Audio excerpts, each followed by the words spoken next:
Bonjour à toutes et à tous, bienvenue dans cette nouvelle vidéo tuto. Aujourd'hui, on va venir parler du sujet de Nano Banana, qui est un outil qui fait partie de la suite Gemini. Nano Banana, qu'est-ce que c'est? C'est tout simplement l'outil d'IA générative qui fait partie de la suite Gemini et qui va vous permettre de créer toutes sortes d'images avec un prompt, que ce soit à partir d'une image déjà existante ou tout simplement d'un prompt que vous allez générer et venir travailler. Au niveau de la présentation de l'outil, nous on va venir commencer à travailler à partir de la suite AI Studio de Google. AI Studio, c'est tout simplement, on va dire, l'environnement de test sur lequel vous allez pouvoir venir essayer les différents outils avec bien évidemment une certaine limite. Afin d'utiliser la suite AI Studio, ce que je vous conseille, c'est de venir ici, vous voyez, créer un compte tout en bas à gauche, afin de pouvoir connecter votre drive, etc. et pouvoir avoir accès en fait à l'historique de création de contenu que vous allez retrouver ici. Donc pour utiliser Nano Banana, ce qu'on va faire, c'est ici, on se retrouve voilà, sur la page d'accueil. Ici, en haut à droite, vous voyez qu'on va venir sélectionner le premier carré. En général, vous tomberez sur All, donc vous verrez tout est un peu écrit en anglais. Nous, on va aller chercher donc Nano Banana ici, Gemini 2.5 Flash Image, qui est la version gratuite et que vous pouvez utiliser un peu sans limite. Il n'y a pas vraiment de blocage à ce niveau-là. On va venir cliquer sur Nano Banana. Et le reste, voilà, on va le garder comme ça. Voilà, dans le cadre de ce tutoriel, nous, on va partir sur l'illustration d'un produit. L'objectif, c'est qu'on va prendre une gourde, tout simplement. J'ai été chercher sur Google une gourde des plus basiques possibles.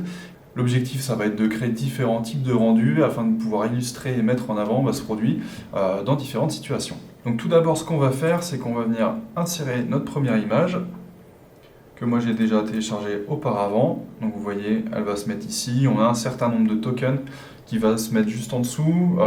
Pour vous rassurer, les tokens, c'est, on va dire, des pièces qui sont utilisées pour faire une requête afin de travailler et créer les différents rendus.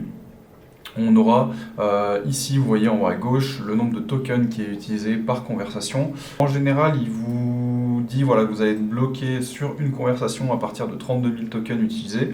Voilà, vous êtes quand même assez large sur le nombre de requêtes que vous allez pouvoir effectuer. Au niveau du prompt maintenant, pour mettre en avant ce produit, il y a deux écoles. Soit si votre niveau en anglais est plutôt soutenu, je vous conseille d'utiliser l'anglais. Moi, dans ma pratique et dans les différentes créations que j'ai pu effectuer, je trouvais que l'anglais était beaucoup plus pertinent, était beaucoup plus intéressant. J'avais des rendus beaucoup plus pertinent. Cependant, ça marche très très bien en français. Donc voilà, n'hésitez pas à utiliser voilà, ce qui vous semble le plus pertinent et ce sur lequel vous êtes le plus à l'aise. Donc pour cette démo, je vais quand même partir sur du français. Ce qu'on va lui dire, c'est donc de me générer un rendu de cette gourde. Alors vous voyez, j'ai mis pas mal d'informations. Pourquoi? Je mets toujours le génère un rendu au départ. Pourquoi? Parce que d'expérience, je trouve qu'il me prend plus en compte tous les différents mots que je vais pouvoir utiliser derrière. Et vous voyez ensuite, pour tout ce qui va être l'illustration et la manière dont va être mise en avant cette gourde, qui est celle-ci, vous voyez que je suis venu faire un prompt voilà, très basique. Là, je lui ai seulement demandé d'avoir un environnement montagneux. Je lui ai quand même mis le contexte dans lequel ce contenu va être utilisé. Plus vous allez mettre des informations, plus vous allez lui donner voilà, quelques petites clés de compréhension, lui partager les différents objectifs que vous allez avoir dans l'utilisation de ce contenu, plus il va vous faire quelque chose de qualitatif. Ça, vous voyez, de lui préciser que ça va être utilisé dans le cadre d'une illustration de produit pour un site e-commerce. Tout de suite, ça va l'aider à voilà, générer le rendu avec une approche beaucoup plus commerciale ou peut-être qui remplit plus les codes sur ce type d'illustration. Donc vous voyez ce premier prompt voilà, qui n'est pas plus travaillé que ça, qui est assez basique. On peut venir l'envoyer. Et vous voyez, là, il mouline. À partir du moment où vous voyez que les secondes sont en train d'augmenter ici, c'est qu'il mouline, c'est que ça fonctionne. Si vous voyez que très vite ça bloque, c'est que la requête elle n'a pas fonctionné, soit votre prompt il n'est pas assez qualitatif, soit il y a eu peut-être un problème dans le contenu. Alors là, voilà, très intéressant, rendu très sympa. Pour le coup, moi je trouve ça plutôt qualitatif. Alors vous voyez que c'est assez bluffant, on a quand même un rendu sur le terme de fond, au niveau des ombres, etc. Vous voyez là, au niveau de l'ombre de la bouteille, par rapport à la lumière qui arrive sur ce côté-là, ça fonctionne super bien. Bon, il y a quand même quelques petites choses qui vont pas trop. Là, je sais pas pourquoi il est venu m'ajouter Aventura, I'll rate your journey. C'est pas trop pertinent, on lui a pas trop demandé.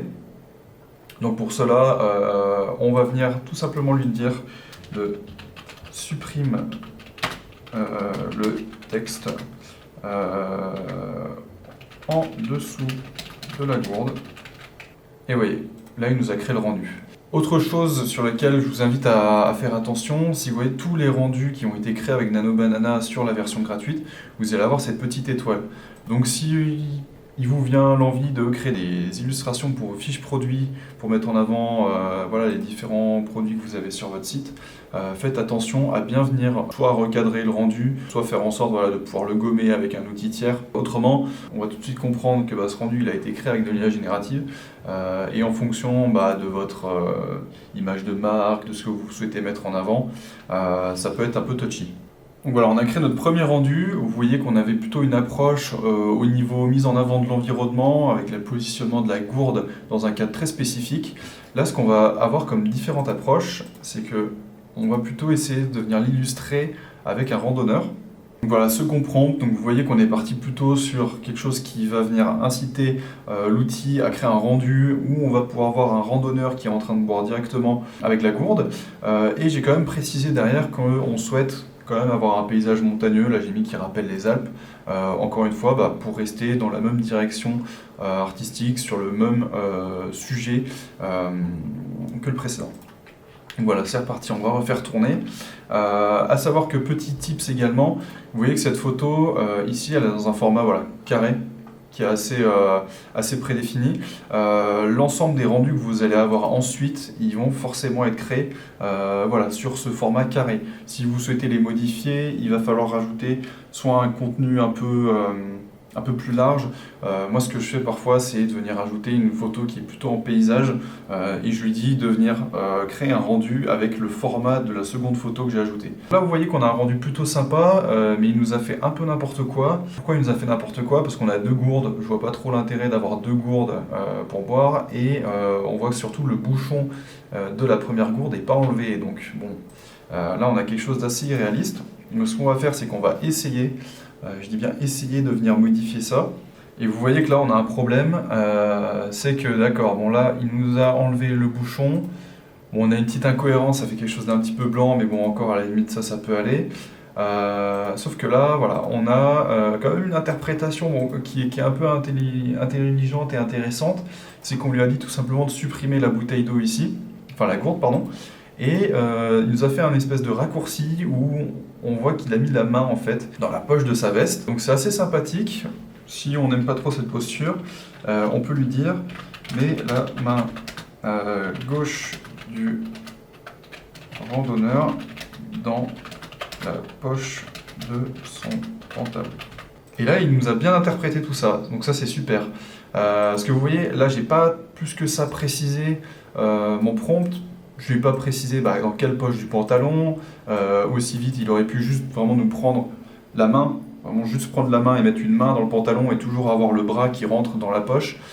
Ça pour le coup c'est pas impossible, ça aurait pas été impossible. Mais vous voyez que voilà, là on a un rendu super qualitatif. Donc vous voyez que malgré le fait qu'on ait peut-être un premier rendu, un premier jet qui fonctionne pas super bien, en venant le rattraper avec quelques prompts, quelques illustrations, et en ayant quand même une idée assez définie, assez prédéfinie avant de commencer à générer vos prompts. Ce que je vous conseille avant de venir générer différents types de rendus, c'est de venir déjà dans un premier temps mettre toutes vos idées à plat, de vous dire par rapport aux produits que vous allez vouloir mettre en avant, créer un petit peu des scénarios, réfléchissez à la différentes postures, peut-être des personnages que vous allez avoir, de quelle manière sont mis en avant les différents produits. Ça va vous aider à avoir un prompt qui est beaucoup plus construit, qui est beaucoup plus pertinent et ça va vous aider à avoir des rendus qui fonctionnent beaucoup plus. Voilà, c'est tout pour ce tutoriel. Donc vous voyez que Nano Banana, c'est un outil qui est franchement très puissant.